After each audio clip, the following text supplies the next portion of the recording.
लोकसभा निवडणुकीमध्ये कांद्यानं भल्या भल्यांच्या डोळ्यामध्ये पाणी आणलं। नेहमी सर्वसामान्यांच्या डोळ्यांना झोमणारा कांदा लोकसभेला माजी खासदारांना सुद्धा चांगलाच झोंबला। याच कांद्यानं वांदा केल्याची कबुली आता अजित पवारांनीही दिली आहे। पाहुयात या संदर्भातला हा रिपोर्ट।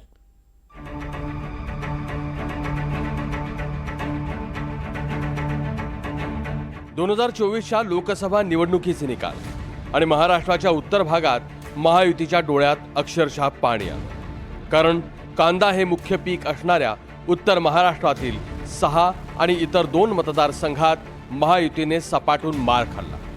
अहमदनगर निलेश लंके महाविकास आघाडी, नाशिक राजाभाऊ वाजे महाविकास आघाडी, दिंडोरी भास्कर भगरे महाविकास आघाडी, धुळे शोभा बच्छाव महाविकास आघाडी, नंदुरबार गोवाल पाडवी महाविकास आघाडी, शिरूर अमोल कोल्हे महाविकास आघाडी, शिर्डी भाऊसाहेब वागचोरे महाविकास आघाडी आणि सोलापूर प्रणिती शिंदे महाविकास आघाडीच।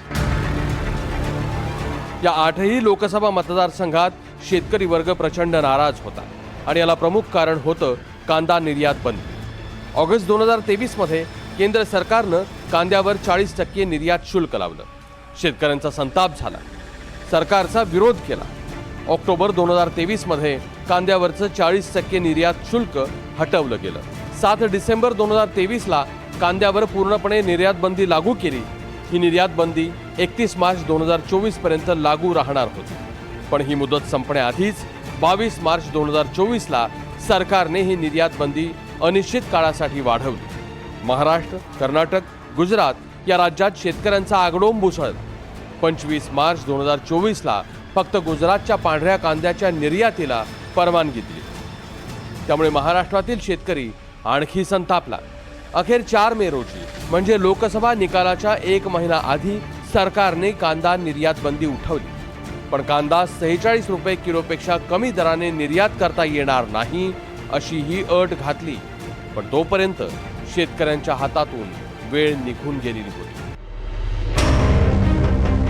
केंद्र सरकारनं निर्यात बंदी उठवली खरी, पण त्यात शेतकऱ्यांपेक्षा सरकारचा आणि ग्राहकांचाच विचार जास्त होता।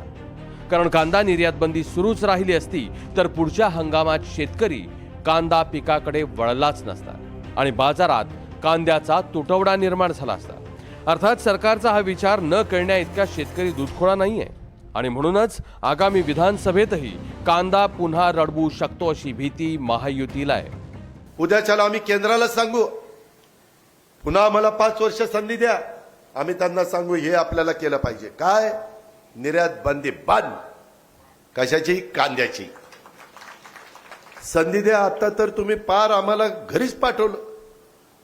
आमच्या नाशिकच्या तिन्ही सीटा पाडल्या। तुमचा अधिकार आहे, मी अनादर करत नाही, तो तुमचा अधिकार आहे, मी दोष देत नाही। आम्ही कमी पडलो, आम्ही निर्यात बंदी उठवायला कमी पडलो, महायुती कमी पडली आणि त्याचा फटका आम्ही घेतलाय। ठेस लागल्यावर माणूस जागा होतो। त्याच्यामुळं तिथल्या सीट गेल्या, नगरच्या 2 सीट गेल्या, पुण्याच्या तिथल्या ग्रामीण भागाच्या 2 सीट गेल्या, तिकडं सोलापूरची सीट आमची माड्याची गेली, सोलापूर शहराची सीट गेली, ती पण ग्रामीण भागात येते। जिथं जिथं कांदा पिकत होता तिथं आमचा वांदाच झाला। महाराष्ट्रातील किमान 50 विधानसभा मतदारसंघ असे आहेत की ज्यात कांदा उत्पादक शेतकऱ्यांचे प्राबल्य आहे। त्यामुळे या सगळ्याच मतदारसंघात फटका बसू नये म्हणून महाविकास आघाडी प्रयत्न करते। मुख्यमंत्र्यांनी नीती आयोगाच्या बैठकीला या मुद्द्यावर भर दिलाय। कांद्यासाठी देखील 10 लाख मेट्रिक टनाचा कांदा महाबॅन करण्याचा निर्णय झाला। कारण हे नाशवंत वस्तू असल्यामुळे ते अनेक जे काही BARCचे प्रकल्प आहेत ते यांना सोबत घेऊन काकोडकर साहेब देखील त्या बैठकीत होते आणि या सर्वांना सोबत घेऊन राज्याचे देखील इरॅडिशन सेंटर वाढवायचे आहेत।